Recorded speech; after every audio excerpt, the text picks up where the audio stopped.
আমার শুধু নামাজ নয়, যে কোনো ইবাদত যদি আমি আপনি আমার আপনার ইবাদতের ভিতরে যদি রিয়া অহংকারে তাকাপুরি থাকে, তাহলে এই আমল আল্লাহ দরবার পর্যন্ত পৌঁছে না। অটোমেটিক এই আমলগুলা ক্যান্সেল হয়ে যাবে, নষ্ট হয়ে যাবে। ধরে বলেন নাউজুবিল্লাহ। তাহলে 4 নম্বর বলেছি, যারা দুনিয়া পাওয়ার জন্য নেক আমল করবে, দুনিয়া পাবে কিন্তু পরকাল পাবে না। এখন আমরা কি দুনিয়া চাই না পরকাল চাই? বলেন। জান্নাত চাই না দুনিয়া চাই? বলেন। আল্লাহু আকবার। ও মুসলমান ভাইয়েরা আমার, আমরা জান্নাত চাই, দুনিয়া আমরা চাই না। দুনিয়া যারা চায় এদের কপালে যা আছে, কিন্তু এতটুকু পাবে, বেশি পাবে না। এজন্য যারা দুনিয়া চাবে এদের পরকাল শেষ। আর যারা আখিরাতের জন্য নেক আমল করবে, আল্লাহকে সন্তুষ্ট করার জন্য নেক আমল করবে, বুজুর্গানে দিন যারা ছিল তারা তো দুনিয়া পাওয়ার জন্য নেক আমল করে নাই, তারা জান্নাতের আশাও নেক আমল করে নাই, তারা আল্লাহকে পাওয়ার জন্যই নেক আমল করছেন। কি বলেন? কথা ঠিক না?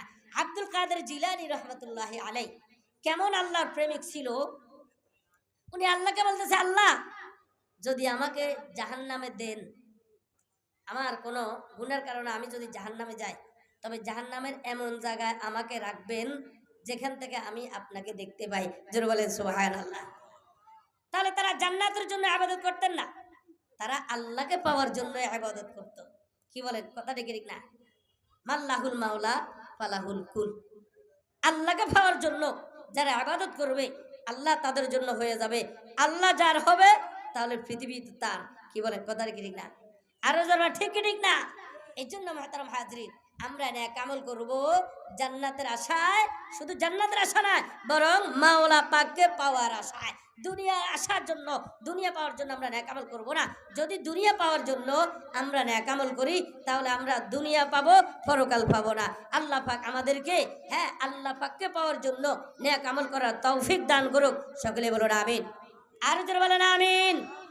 5 নাম্বার, যারা আল্লাহ পাকের বিধি বিধানকে পছন্দ করবে না, আল্লাহ পাকের বিধি বিধানকে কি করবে না? বলেন, পছন্দ করবে না। এমনও মুসলমান আমাদের দেশে আছে, এমনও ইমানদার আমাদের দেশে আছে, নামদারি ইমানদার, বিভিন্ন আল্লাহ পাকের বিধি বিধানকে অস্বীকার করে, বিধি বিধানকে অপছন্দ করে। আল্লাহ পাক এই বিধানটা কেন দিছে? সুদের কথা, আল্লাহ পাক সুদকে কেন হারাম করছে? এটা না করলে তো ভালো হতো। আল্লাহ পাক মাতা পিতার রেখে যাওয়া সম্পত্তির মধ্য থেকে তাদের যে সমস্ত সন্তানাদি আছে, তাদের মধ্য থেকে যারা ছেলে, এরা সম্পত্তির মধ্যে থেকে এরা পাবে 2 ভাগ, আর মেয়ে পাবে 1 ভাগ। এখন কোনো মেয়ে যদি প্রশ্ন করে বসে, নারীরা যদি প্রশ্ন করে যে দূর, আল্লাহর এই আইন আমরা মানি না, আল্লাহ পাক এই আইন কেন করছে, আমরা কেন 1 ভাগ পাবো, আর আমার ভাই পুরুষ সে কেন 2 ভাগ পাবে, আমরা আল্লাহ পাকের এই আইন আমাদের অপছন্দনীয়, তাহলে তাদের সমস্ত আমল বরবাদ, তাদের ঈমানও বরবাদ। কি বলেন? কথা ঠিক না? আরো জানা ঠিক কি ঠিক না? এই জন্যে ঈমান কাকে বলে? ঈমান বলা হয় যারা আল্লাহ পাকের সকল বিধি বিধানকে সেই বিধি বিধান আমার পক্ষে হোক আর বিপক্ষে হোক, আমার দলের পক্ষে হোক আর বিপক্ষে হোক, আমার দলের বিপক্ষে হলে আমার কাছে খারাপ লাগে যে আইরে এটা কেন আমার দলের পক্ষে বিপক্ষে গেল, এটা কেন আমার দলের পক্ষে হলো না। রাজনীতি, আমরা রাজনীতিকে অপছন্দ করি। কিছু কিছু লোকজন আছে কয় হুজুররা কেন রাজনীতি করে। কি বলেন? বলে কি বলে না? যদি তারা এ প্রশ্ন করে থাকে, তাহলে তাদের ঈমানটা পরিপূর্ণ নাই, তারা প্রকৃতপক্ষে মুসলমান হতে পারে নাই, তারা প্রকৃতপক্ষে ঈমানদার হতে পারে নাই। কারণ কুরআন শরীফ আল্লাহ বলেন, আল-ইয়াউমা আকমালতু লাকুম দীনাকুম ওয়া আতমামতু আলাইকুম নি'মাতি ওয়া রাযীতু লাকুমুল ইসলাম দীনা। আল্লাহ বলে দিনকে আমি পরিপূর্ণ করেছি। কুরআন আমাদের জন্য পরিপূর্ণ, এটার মধ্যে কোনো কিছু নাই। এই কুরআন রাষ্ট্র কিভাবে চালাবে, কুরআনে আছে কি নাই? আর যারা বলেন আছে কি নাই? আছে। তাহলে রাষ্ট্র চালাতে হলে রাজনীতি করতে হবে। এখন যারা বলে হুজুররা কেন রাজনীতি করে, আরে বেকুব, রাজনীতি তো করবে হুজুররাই, কারণ পাবলিক রাজনীতি করার কারণে আজকে দেশের 12টা বাজে। যদি হুজুররা রাজনীতি করে সংসদে যেতে পারতো, তাহলে হুজুররা দেশটাকে কোরআন অনুযায়ী চালাতো, তাহলে আমাদের দেশটা সুন্দরভাবে চলতো।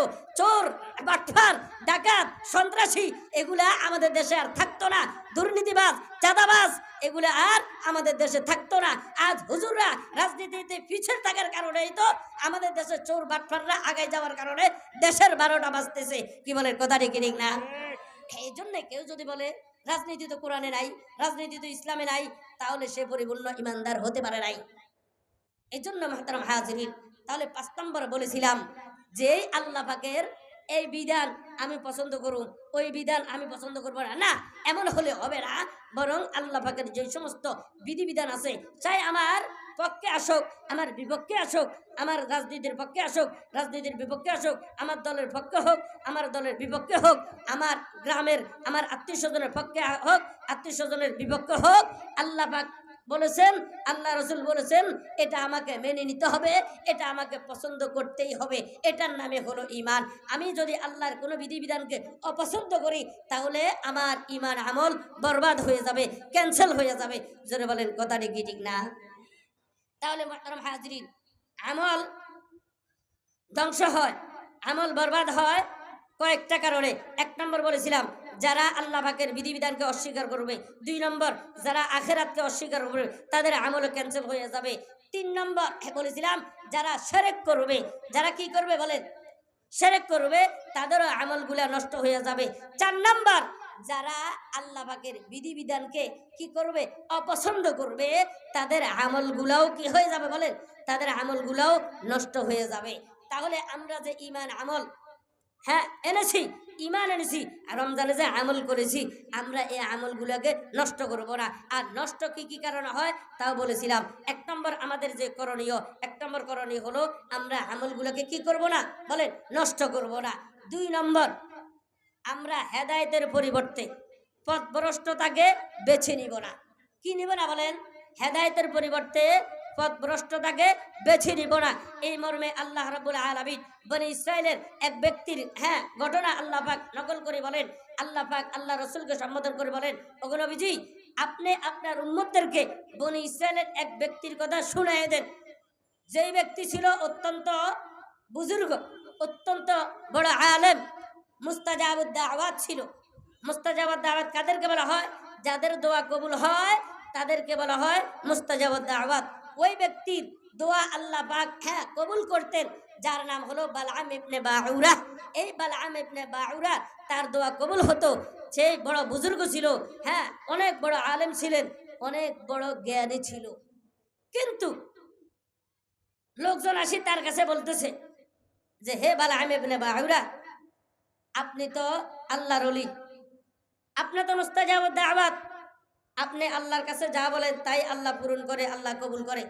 আপনি আমাদের এলাকার জন্য একটু দোয়া করেন। মূসা আমাদের এলাকার উপরে আক্রমণ করবে, আপনি মূসার বিরুদ্ধে আল্লাহর কাছে বলেন, যাতে করে মূসা এবং তার বাহিনীরা ধ্বংস হয়ে যায়। আপনি যদি মূসার বিরুদ্ধে বদদোয়া করেন, তাহলে মূসা অটোমেটিক ধ্বংস হয়ে যাবে। যারা বলেন না নাউযুবিল্লাহ। এখন এই কথা শোনার পরে বালআম ইবনে বাউরা আল্লাহর কাছে বলতে, আল্লাহ, কিছু সংখ্যক লোক এসে আমার কাছে বলতেছে আমি মূসা নবীর বিরুদ্ধে বদদোয়া করতাম, আল্লাহ করতাম না। আল্লাহ বলছে, খবরদার, মূসা নবীর বিরুদ্ধে বদদোয়া করিও না, কারণ সে হলো নবী, সে তার বিরুদ্ধে যদি তুমি বদদোয়া করো, তাহলে তো সে ধ্বংস হবে না, তুমি নিজে ধ্বংস হয়ে যাবা। কি বলেন, কথাটা কি ঠিক না? এই জন্য মুসলমান ভাইরা আমার, যাত্রার পিছনে সমালোচনা করা যাবে না, যাত্রার জন্য বদদোয়াও করা যাবে না। কি বলেন, আদায় ব্যাপারে জাহাজের খবর লয়, তার মাফকত দূরে, হে আবার আলেম ওলামার পিছনে বদদোয়া করে, আলেম ওলামার জন্য বদদোয়া করে, আলেম ওলামার সমালোচনা করে। এই জন্য যাত্রার সমালোচনা করা যাবে না, যাত্রার গীবত শিকায়ত করা যাবে না, যাত্রার জন্য বদদোয়া করা যাবে না।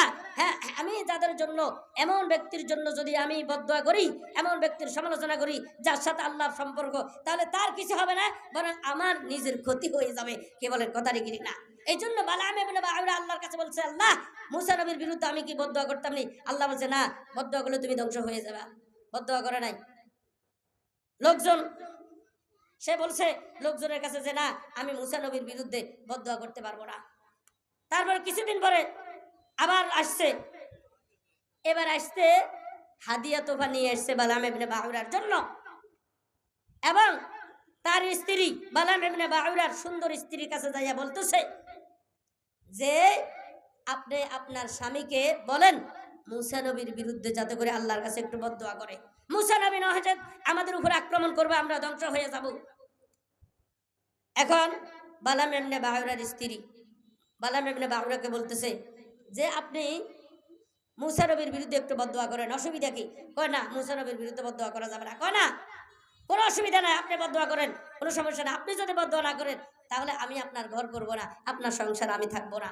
এখন বালাম ইবনে বাউরা চিন্তা করলো, আমার এত সুন্দরী স্ত্রী, সে যদি আমার কাছে না থাকে, অনেক ধন সম্পদের লোভ দেখাইছে, অনেক ধন সম্পদ অনেক কিছু তাকে দিয়েছে। এখন বালাম ইবনে বাউরা চিন্তা করলো, আমার স্ত্রী যদি আমার কাছে না থাকে, চলিয়ে যায়, তাহলে আমার জীবনটা তো বরবাদ। যখনই তার স্ত্রী বলছে, ধন সম্পদের লোভে পড়ে স্ত্রীর কথায় সে মুসা নবীর বিরুদ্ধে বদদোয়া করছে। জোরে বলেন নাউজুবিল্লাহ। মুসা নবীর বিরুদ্ধে বদদোয়া করার সাথে সাথে আল্লাহ পাক তাকে কুকুরের মতো বানাই দিছে। জোরে বলেন নাউজুবিল্লাহ। কুকুরের যেরকম জিহ্বা বের হয়ে যায়, তারও এরকম জিহ্বাটা বের হয়ে গেছে। এখন তার জিহ্বাটা লটকে আছে কুকুরের মতো। তো এটা কেন হয়েছে? সে ছিল, আল্লাহ পাক বলেন ওয়ালাউ শিনা লারাফানাহু বিহা ওয়ালাকিন্নাহু আখলাদা ইলাল আরদি। আল্লাহ রাব্বুল আলামিন বলেন, বনি ইসরাইলের যে ব্যক্তি বালাম ইবনে বাউরা, আমি চাইলে তাকে অনেক বড় বানাইতে পারতাম, কিন্তু আমি তাকে অনেক কিছু দিয়েছি, অনেক বড় আলেম বানাইছি, মুস্তাজাবাদ দাওয়াত বানাইছি, কিন্তু সে আমার ওটাকে গ্রহণ না করে সেই ধন সম্পদের লোভে পড়ে, লোকজনের ফাঁদে পড়ে, ওয়াত্তাবা হাওয়া, শয়তানের ধোঁকা পড়ে সেই তার হেদায়েতের উপর টিকে থাকতে পারে নাই।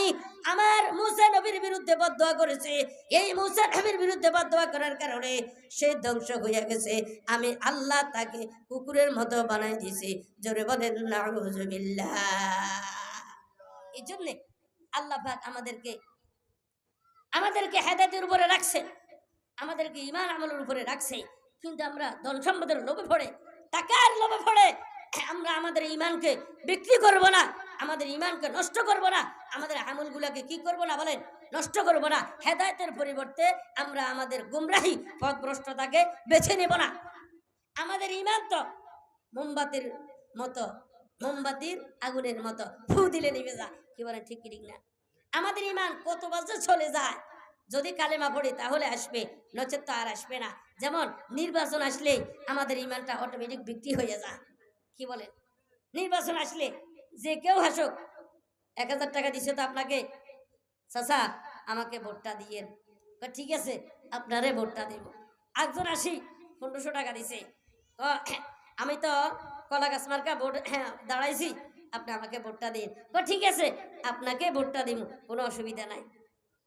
আবার একজন আসি বলতেছে, আমি তো কলসি মার্কা দাঁড়াইছি, আমাকে ভোটটা দিবেননি, হ্যাঁ ভোটটা দিমু, তবে কিছু তো লাগবে। এখন সে আসে 2000 টাকা বাইর করে দিছে, দেখছে যে কসকইচা রোড, না ঠিক আছে আপনার কলসি মার্কা তো আপনাকে ভোটটা দেব। তাহলে ভোটার হলো একজন, কজনকে ভোট দিব? ভোট তো হলো একটাই, তো কজনকে দিব? কিন্তু সবার সাথে ওয়াদা করছি, এ টাকা দিছে হের বলছে হেকে ভোট দিব, আবার অমুকের টাকা বেশি দিছে, আবার ওকে বলতেছে ওকে ভোট দিব। আরেকজন দেখা যায় ইসলামের পক্ষে দাঁড়াইছে, কোরআনের পক্ষে দাঁড়াইছে, কিন্তু সে তো টাকা পয়সা দিতে পারে নাই। দেখা যায় হ্যাঁ ভোটের জন্য গেছে তো, না আপনাকে কেন ভোট দেবো, আপনাকে আমাদেরকে 2 টাকা দিচ্ছেননি। এই জন্য সে টাকার কাছে তার ঈমানটাকে বিক্রি করে ফেলছে। সে যদি প্রকৃতপক্ষে মুসলমান হতো, চিন্তা করতো যে না রে, টাকা খাই কি করুক, আমার ইসলাম দরকার, কোরআন দরকার, একজন ইসলামের পক্ষে নির্বাচন দাঁড়াইছে, আমি খাই না খাই তাকে ভোটটা দিয়া জয়যুক্ত করুন। আর আমি যাকে ভোট দিয়া যাদেরকে নির্বাচিত করুক, যদি এরা যদি কোনো অন্যায়ের সাথে জড়িত হয়ে যায়, তাহলে এই অন্যায়ের এক ভাগ আমার গাড়ে অটোমেটিক চলে আসবে। কি বলেন, কথা ঠিক ঠিক না? এই জন্য আল্লাহ বলেন তাআওয়ানু আলাল বিররি ওয়াত তাকওয়া ওয়ালা তাআওয়ানু আলাল ইসমি ওয়াল উদওয়ান। খবরদার নেকের কাজে মানুষকে সহযোগিতা করো, পাপের কাজে কখনো সহযোগিতা করিও না। এই জন্য নির্বাচন আসলে যারা সৎ, যারা আল্লাহর ওলি, যারা হক্কানে পীর মাশায়েখ, যারা আল্লাহওয়ালা, যারা ইসলামের পক্ষে ভোটে দাঁড়াবে, যারা কোরআনের পক্ষে ভোটে দাঁড়াবে, তাদেরকে আমরা ভোটটা দিয়ে যদি জয়যুক্ত করতে পারি, তাহলে এদের দ্বারা যদি আমাদের সমাজটা সুন্দর মতো চলে, এরা যদি কোরআনের মাধ্যমে আইন করে, কোরআনের মাধ্যমে বিচার করে, আর যদি দুর্নীতি না হয়, তাহলে আমি সওয়াব পাবো। আর যদি এমন ব্যক্তিকে যদি নির্বাচিত করি যারা চোর বাটপার, যাদের দ্বারা দুর্নীতি হয়, এরা যত দুর্নীতি করবে, চাঁদাবাজি করবে, ওই গুনার একটি ভাগ অটোমেটিক আমার গাড়ে চলে আসবে। কারণ আমি তো চুরি করার সুযোগ দিয়েছি। কি বলে? চুরি করার সুযোগ কে দিছে? জনগণই তো দিছে। ডাকাতি করার, মাস্তানি করার সুযোগ কে দিয়েছে? জনগণই তো। জনগণ যদি ভোট দিয়া চেয়ারম্যান না বানাইতো, বেচারা চুরি করার সুযোগ পাইতো না। জনগণ যদি মেম্বার না বানাইতো, চুরি করার সুযোগ পাইতো না। এখন ভোট দিয়া নির্বাচিত করে চুরি করার সুযোগ করে দিছে। কি বলে? কথা ঠিক না? তবে সব মেম্বার আবার চোর না, সব চেয়ারম্যান আবার চোর না, সব এমপি চোর না, কিছু ভালো খারাপ তো আছে। কি বলে? কথা ঠিক না? এই জন্য মুহতারাম হাজরিন, আমরা আমাদের ঈমান নির্বাচন আসলে বোঝা যায় যে কার ঈমান কতটুকু। তো আমরা আমাদের ঈমানকে হেদায়েতের, আমরা গুমরাহির পরিবর্তে, পথভ্রষ্টার পরিবর্তে আমরা বেছে নিব না। আমরা হেদায়েতের পরিবর্তে গুমরাহিটাকে বেছে নিব না। এলো 2 নম্বর আমাদের করণীয়। 3 নম্বর, আমরা মিস্টার ইবলিসের ফাঁদে পড়ব না, ইবলিস শয়তানের ধোকায় পড়ব না। কারণ মিস্টার ইবলিস বেচারা জামিন পাইছে, কিন্তু জামিন পাইছেনি? পাইছে। 1 মাস জেলখানাতে ছিল না? 1 মাস কারাগারে ছিল। হ্যাঁ, জামিন পাইছে। কোন দিন? ঈদের দিন। কোন দিন? ঈদের দিন। যেই দিন ঈদের রাত, আরবিতে তো রাত আসে, রাত আগে আসে। এই জন্য যেদিন শাওয়াল মাসের চাঁদ উঠছে, শয়তান জেলখানার থেকে ছাড় পাইছে। এবং কিছু সংখ্যক লোক, ওই মোবাইলে দেখলাম যে শয়তানকে সুন্দর করে সাজাইয়া, মালার গলা দিয়া, সুন্দর করে স্লোগান দিয়া জেলখানার থেকে বাহির করে নিয়ে আসতেছে। শুভেচ্ছা স্বাগতম জানাচ্ছে। মিস্টার ইবলিসের আগমন, শুভেচ্ছার স্বাগতম।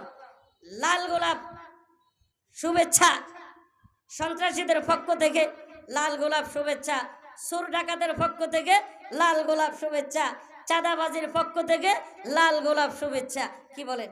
ভালো মানুষের পক্ষ থেকে কি সে লাল গোলাপ পাবেনি? এই জন্য কিছু সংখ্যক লোক তাকে সুন্দর করে সাজায় গোজায় জেলখানা থেকে নিয়ে এসছে।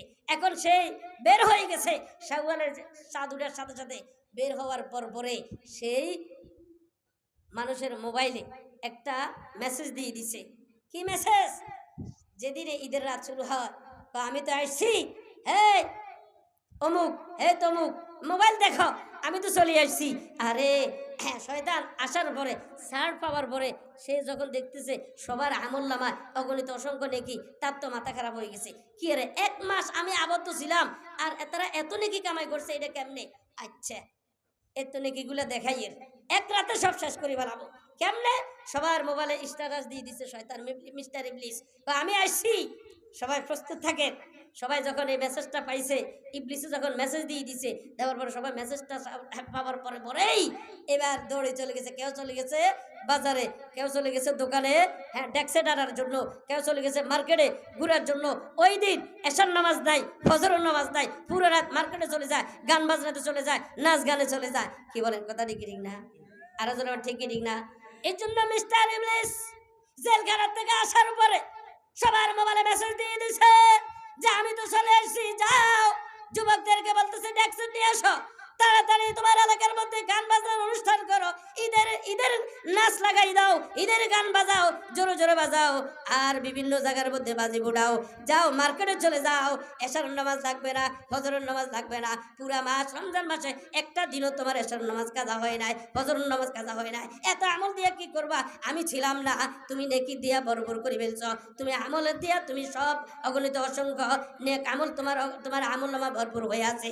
যাও যাও, আর আমল লাগবে না, চলে যাও মার্কেটে। এই কথা বলার পরে মিস্টার শয়তান, মিস্টার ইবলিস অনেকে ধোকা দিয়া মার্কেটে নিয়ে গেছে। কাউকে ধোকা দিয়া ড্যাক্সেট বাজানোর জন্য নিয়ে গেছে, কাউকে ধোকা দিয়া বাজি ফুটানোর জন্য নিয়ে গেছে। কি বলেন? কথা ঠিক না? এই জন্য শয়তানের ধোকা থেকে আমরা বাঁচতে হবে। শয়তান আমাদের বন্ধু না শত্রু? একটু জোর করে বলেন না, আরো জোরে বলেন। শত্রু। আল্লাহ পাক নিজে বলেন ইন্নাহু লাকুম আদুউম মুবিন।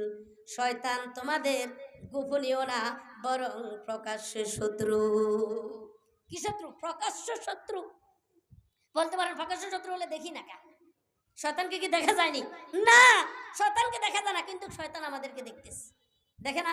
শয়তান আমাদের এখানেও আছে। এখন শয়তান আমাদের এই আলোচনা শুনতেছে, শোনার পরে হয়তো মনে মনে আমাকে বকা বাধ্য করতেছে যে এমি আবিজি আর কোনো বিষয় নিয়ে আলোচনা করতে পারো না, আমার বিরুদ্ধে নিয়ে আলোচনা করতেছে। আচ্ছা এমিয়ারও দেখামো, দেখি কেমনে এমি ধোকা দেওয়া যায়, এটারও চেষ্টা করো।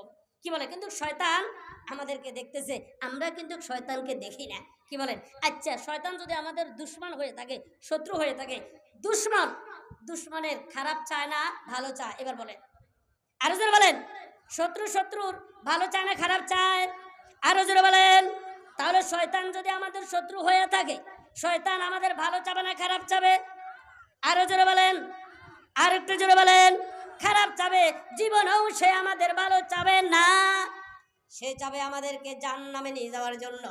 সে চাবে আমাদেরকে, কারণ শয়তান সে চিরস্থায়ী জাহান্নামী। সে তার দল বাড়ানোর জন্য আল্লাহ পাক কোরআনে কারীমের ভিতরে বলেন শয়তান চিরস্থায়ী যেহেতু জাহান্নামী, সে তার দল বাড়ানোর জন্য তোমাদেরকে ধোঁকা দিয়ে তার দলে নিয়ে যাবে। কারণ সেই তোমাদেরকে ধোঁকা দিয়া তার দলে নিয়ে তোমাদেরকে জাহান্নামের আসামি বানাই দিবে। সেই তোমাদের শত্রু। খবরদার এই শয়তানের ধোঁকা থেকে তোমরা বেঁচে থাকো। তাহলে আরেকটা করণীয়, 3 নম্বর করণীয় হলো আমরা শয়তানের ধোঁকা থেকে বেঁচে থাকতে হবে। শয়তানের ধোঁকায় আমরা পড়বো না, না পড়ার জন্য আমরা চেষ্টা করব। শয়তান আমাদেরকে ইলা আসহাবিন নার, শয়তান আমাদেরকে জাহান্নামের দিকে নিয়ে যাবে। শয়তান আমাদের, যারা বেঈমান এদের অভিভাবক হলো শয়তান, যারা নাফরমান এদের অভিভাবক হলো শয়তান, যারা বদ্দিন ফাসিক ফুজ্জার এদের অভিভাবক হলো শয়তান, আর যারা ঈমানদার আমলদার মুত্তাকি পরেজগার মুমিন এদের অভিভাবক হলো আল্লাহ। এদের বন্ধুকে জোরে বলেন কে? আল্লাহ বলেন আল্লাহু ওয়ালিউল্লাযিনা আমানু ইউখরিজুহুম মিনাজ যুলুমাতি ইলান নূর। আল্লাহ বলেন আমি আল্লাহ ঈমানদারদের বন্ধু, আমি আল্লাহ মুসলমানের বন্ধু, আমি আল্লাহ মুত্তাকিনদের বন্ধু। আমি আল্লাহ মুত্তাকিনদের থেকে অন্ধকার থেকে আলোর দিকে নিয়ে আসি। আমি আল্লাহ মুত্তাকিনদেরকে, মুমিনদেরকে, মুসলমানদেরকে জাহান্নামের থেকে জান্নাতের দিকে নিয়ে আসি।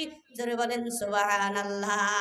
আর শয়তান আমাদের দুশমন, শয়তান আমাদেরকে জান্নাত থেকে জাহান্নামের দিকে নিয়ে যায়। জোরে বলেন নাউজুবিল্লাহ। এই জন্য শয়তানের ধোঁকা থেকে আমরা বেঁচে থাকতে হবে। এ হলো 3 নম্বর গেল। 4 নম্বর মনে রাখবেন, রমজান মাসে যেরকম আমরা নামাজের প্রতি গুরুত্ব দিছি, কি দিছি বলেন না? রমজানে যেরকম নামাজের প্রতি আমরা গুরুত্ব দিয়েছি, ফজরের সময় মোটামুটি অনেক কাতার মুসল্লি, জোহরের সময়, তারাবির সময়, মাগরিবের সময় মোটামুটি আলহামদুলিল্লাহ পর্যাপ্ত পরিমাণ মুসল্লি রমজানে ছিল। কিন্তু রমজানের পরে ঈদের দিন ফজরের সময় দেখা যায় 1-2 কাতার ছাড়া মুসল্লি আর নাই। তো এরা গেল কোথায়? এরা তো অত্র এলাকার, যারা রমজানে নামাজ পড়ছে এরা তো এলাকার। তো অন্যদিন এরা ছিল, ঈদের দিন কোথায়? ওই পুরো রাত শয়তানে ধোঁকা দিয়া মেসেজ দিয়া মার্কেটে নিয়ে গেছে, পুরো রাত ঘুরছে আর ফজর নামাজটা মিস হয়ে গেছে। কি বলে? কথাটা কি ঠিক না? এই জন্য মুহতারাম হাজিরিন, রমজানে যেরকম আমরা নামাজের প্রতি গুরুত্ব দিছি, এখনো আমরা ওই নামাজের প্রতি গুরুত্ব দিতে হবে। রমজান চলে গেছে, নামাজ শেষ না, রমজান মাস আমাদেরকে এটা বার্তা দিয়ে যায় নাই, রমজান আমাদেরকে এটা শিক্ষা দিয়ে যায় নাই। কি বলে? কথাটি কি ঠিক না? বিজ্ঞপ্তি মোবাইলে পোলাপানে বিজ্ঞপ্তি দিছে, একটি হারানো বিজ্ঞপ্তি। আমাদের এলাকায় রমজান মাসে অনেক মুসল্লি ছিল, কিন্তু রমজানের পরবর্তীতে মুসল্লিগুলা কোথায় যেন হারাই গেছে। কোনো দয়াবান ব্যক্তি যদি মুসল্লিগুলাকে পেয়ে থাকেন আর এনে আমাদের মসজিদে পৌঁছায় দিতে পারেন, পর্যাপ্ত পরিমাণ পুরস্কার দেওয়া হবে। কি বলেন? কথা কি ঠিক না? তো বিজ্ঞপ্তি দেওয়া লাগবে কেন? এটা বলাও লাগবে কেন? ওই আমাদের মুসল্লি নাই, মনে করছে রমজান মাস আসলে নামাজ, রমজান মাস চলে গেছে নামাজও শেষ। রমজান মাসকে আমাদেরকে এটা শিক্ষা দিয়ে গেছে। তাহলে তো আমরা আল্লাহ আল্লাহ আগে তো বলেছি তাত্তাকুন আমরা হতে পারি নাই। এই জন্য মুসলমান ভাইরা আমার, রমজানে যেরকম নামাজের প্রতি আমাদের গুরুত্ব ছিল, এখনো নামাজের প্রতি আমাদের গুরুত্ব থাকতে হবে। এটা হলো 4 নম্বর করণীয়।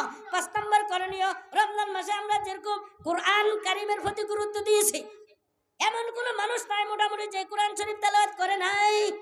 যারা পারে না সেটা হলো ভিন্ন কথা। মোটামুটি মানুষ রমজানে কোরআনের প্রতি একটু গুরুত্ব দিয়ে, কেন কয় রমজান মাসে হুজুররা ওয়াজ করেন, হুজুররা আলোচনা করেছেন, আলেম ওলামারা বয়ান করেছেন যে রমজান মাসে কোরআনে কারিম অবতীর্ণ হয়েছে, এই জন্য আমরা রমজান মাসে কোরআনে কারিমের প্রতি গুরুত্ব দিয়েছি। কিন্তু রমজান শেষ, কোরআন কারিমকে সুন্দর করে জুজদান পেঁচাইয়া সুকেজের ভিতরে রাখি দিই। আর ম্যাডামে বলে কয় সুকেজের ভিতরে কেন রাখো, এখানে তো রাখার কোরআন শরীফ এখানে রাখার জায়গা না, যাও মসজিদে দিয়ে আসো, একটা বছর মসজিদে থাক, আবার যখন রমজান আসবে তখন মসজিদ থেকে তুমি এটা করে নিয়ে আসিও। জোরে বলেন কথাটি কি ঠিক না?